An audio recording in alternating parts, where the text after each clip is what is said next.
So I finally have my coffee, which means that my brain is actually awake and I can start my day. So I wanted to chat about one of the questions that I got on my Instagram survey from someone named Hari. She asked, what advice would you give yourself when you were 20?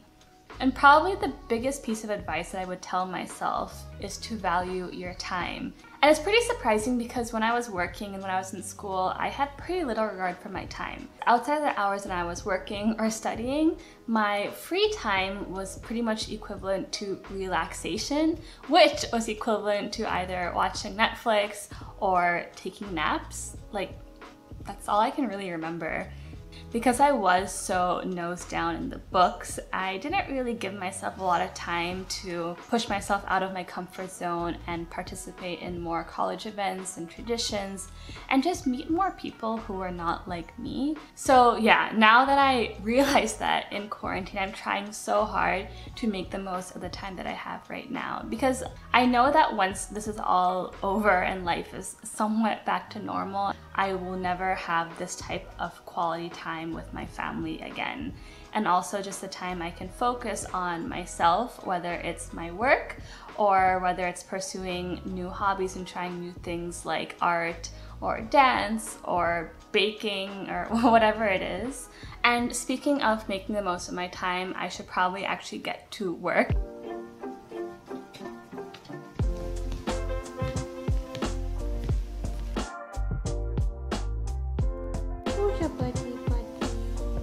Who's your buddy?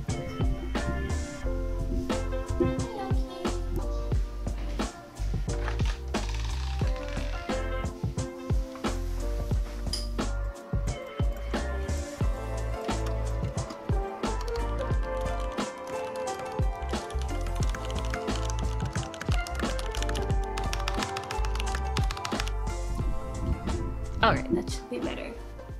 Alright, so it has been like an hour or so since I have been working on my scripts, but I wanted to take a break and answer a couple more questions related to YouTube. The first question was from Nathaniel, and he asked, I am a self-taught web dev trying to make it on YouTube, any tips? And someone else also asked, Marisia, she asked, can you do a video on how you got to 25K? Generally, if I were to think of advice I would give to younger channels, as if I am like a huge YouTuber, I'm still pretty small as well. But if I were to give advice, I think the main thing is to be consistent. And I know that especially when I was starting out, I would put hours and hours and hours into a video and would maybe get like 100 or 200 views. So what I'm glad that happened with my channel is that I did experience pretty slow growth early on that just gradually kept building itself up in a relatively consistent manner. I think first this taught me good work ethic in that I could put a lot of effort into what I was building and creating and not just worry about the numbers or the results.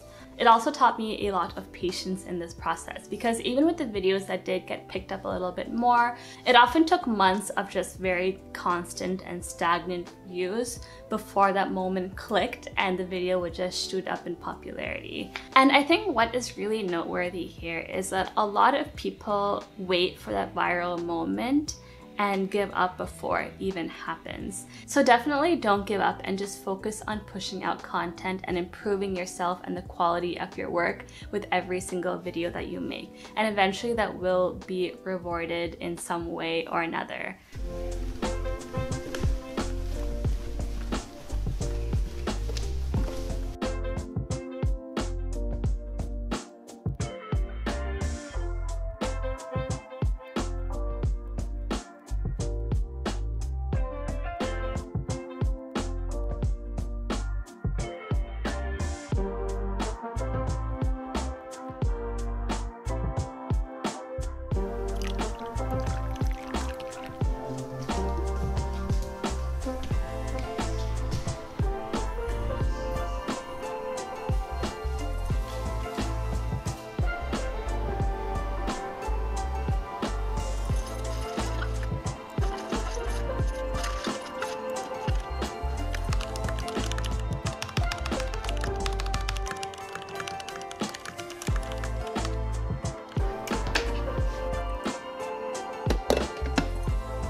So it's been a few hours of working on the script and also editing this video.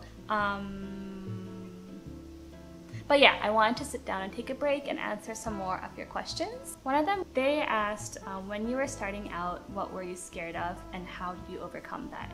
And it's kind of interesting because at the time, last September, I made a lot of really big life decisions that would drastically just change everything. Most of the time, I was just kind of running full speed and not even stopping myself to think about what exactly was going on in my life. But when I did, I would often get in my head about all of these fears regarding failure. I was really scared of things just not working out and having to go back to what I had just left.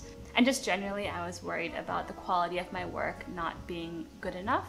When it comes to my consulting gig, I would have a lot of pressure of, you know, what if I'm not good enough of a teacher? What if I am not the best person to help them achieve their goals? And even with YouTube, when I quit my job, I had like 8 subscribers, half of which were me. So it was pretty scary because I had no idea what I was doing. I did not know if I had the skills necessary or even if I liked doing YouTube to have it be like half of my income source. And oftentimes I would compare myself to bigger YouTubers like Ali Abdal or Casey Neistat or Mayuko, and I'd be like, wow, those people make really good videos. Like, why should I be in this space? And I don't really have a perfect solution to this problem because it's still something that sometimes creeps into my mind. But what I try to tell myself when that voice comes into the back of my mind is to remind myself of all of the positive feedback that I got. Like, a lot of the most rewarding aspects of doing YouTube is those DMs that I get from you guys or those comments on my channel about how a certain video helped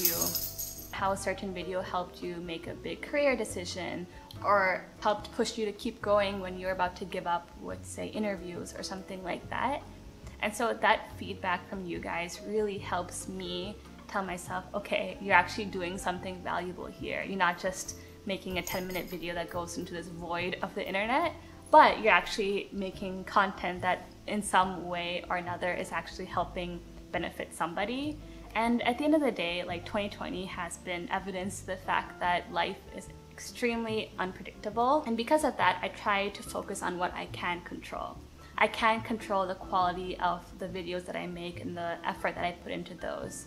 I can control how much I prepare for the classes with my students. So by focusing on what I can control and reminding myself of the impact that I can make with my work, I can push myself forward and not let myself get stuck in all of these fears of not being good enough.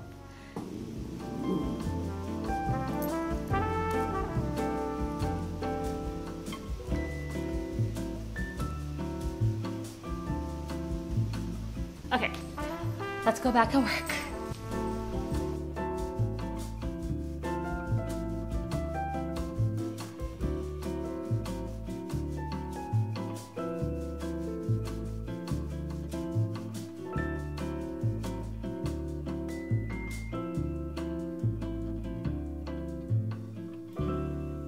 Two hours later. Wanna go on a walk?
Alright, so it is finally the end of the day. But before I end the video, I did want to say thank you so much for all of your support as we hit the 25k sub milestone last week, which I think now is actually 30k, which is crazy. Yeah, I usually don't pay attention to the numbers too much because it's hard to imagine 25,000 people watching my videos. But yeah, that's really crazy, and I'm just so grateful for your support over this past year as I have tried to figure out how to make videos and stuff like that. I'm really excited for what is to come with this channel, and I'm so excited to take you guys along with me on that journey. If you like this video, I know it was a bit different from the usual, please give it a big like and subscribe. Follow me on social media to participate in more Q&As like this one. And yeah, I'll see ya in the next one.